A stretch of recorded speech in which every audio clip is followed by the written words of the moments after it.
Homework 8, problem 3.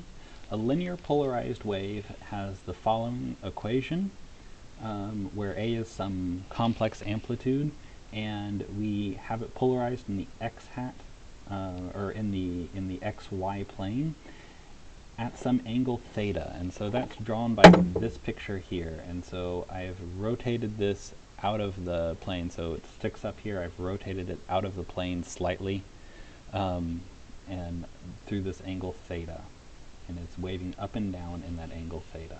And so that's just given the x-hat component of it, or the x-hat component of it is here, that's the cosine of theta, and the y-hat component is here on the top, that's the sine of theta.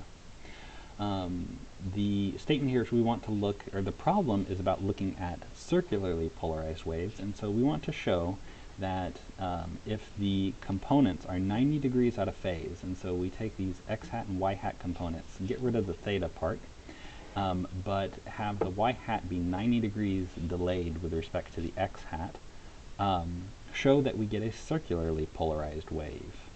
Then sketch the wave. So here I've drawn out the axes upon which I will sketch the wave, and then answer the question of how would you make the wave. Well, to start out, it's not too bad. I just want to write down that first statement, which is if the components are 90 degrees out of phase, I want to write down what this f would be.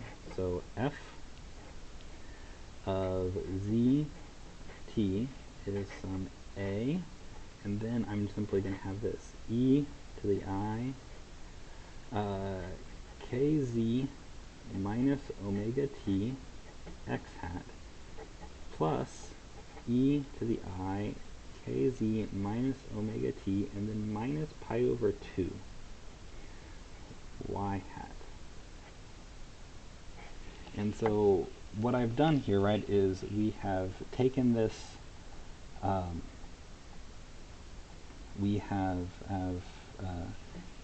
taken the y component and we've shifted it, delayed it by a pi over 2. I want to maybe write these components, write the real part of this component, and I want to look at what happens at an individual point on this wave. Well, the easiest point to look at is, of course, z equals 0. So I'm just going to write down the real part of this f. Okay, so the real part of this f at z equals 0 is a function of time. When I do this, I'm going to get a times cosine of minus omega t, then plus x hat, sorry, plus cosine of minus omega t minus pi over 2 times y hat. Now, here, if I have a cosine wave, so let's draw a little thing here. If I have a cosine wave, and I shift it this direction by pi over 2, I'm going to get something that looks like this, which is a sine wave. So this cosine of minus omega t minus pi over 2 is going to be sine of minus omega t. Second, I'm going to pull the minus signs out. So this is going to be equal to a times cosine of omega t, because cosine's symmetric, right, minus sine of omega t y hat. And so this tells us the behavior of a single point. So if I take this single point and I draw this in the x, y direction, at time t equals 0, I'm right here. At time t equal to, what would this be, pi over 2 omega? I'm going to be down here. At time t equal to pi over omega, I'd be here. T equal to 3 pi over omega. And so you can see I'm going to get a path that moves in a circle, and our z direction is coming out of the paper, so if I look down the z-axis, I'm moving in a counterclockwise direction along this. Okay. Next, I want to try and sketch this wave. This is actually fairly difficult in 3D, but I'm going to give it a try. What I'm going to do is I'm going to kind of here I drew 1, 2, 3, 4, 5, 6, if you count the 0 here, 6, or if you count that 0. I have 6 different points along this wave that I drew, and so what I did is I drew one, and then I drew helper lines in pencil. That it's kind of hard to see, but I drew helper lines that split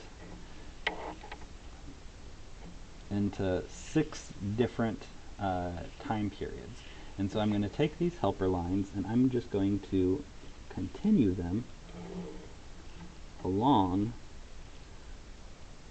in the same direction as my z-axis.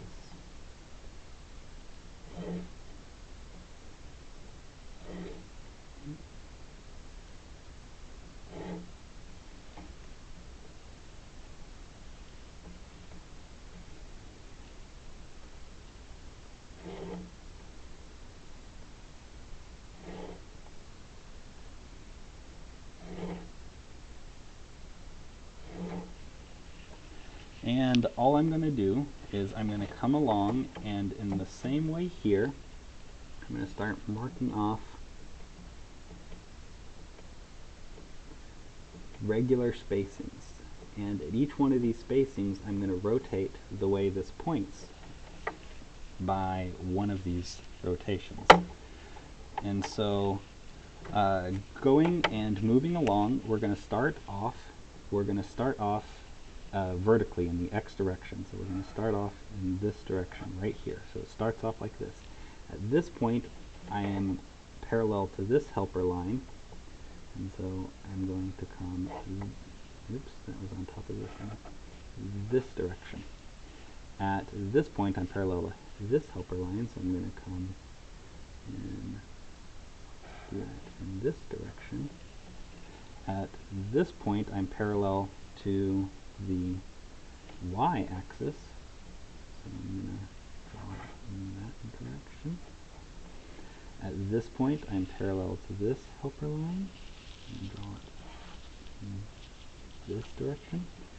Here, this helper line, and draw it this direction.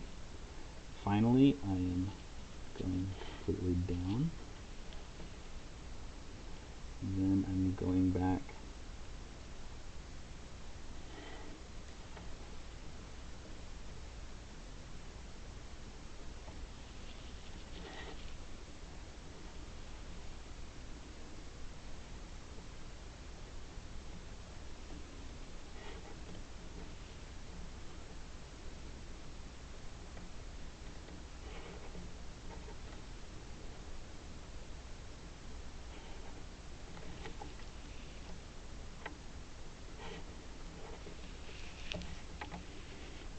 so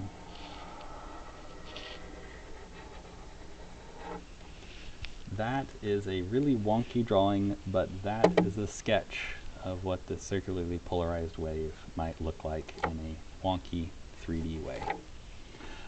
Last question is, how would you make the wave? Here, the obvious solution is you'd swirl the end of the string around in the circle that you wanted to propagate forward. Okay, thank you.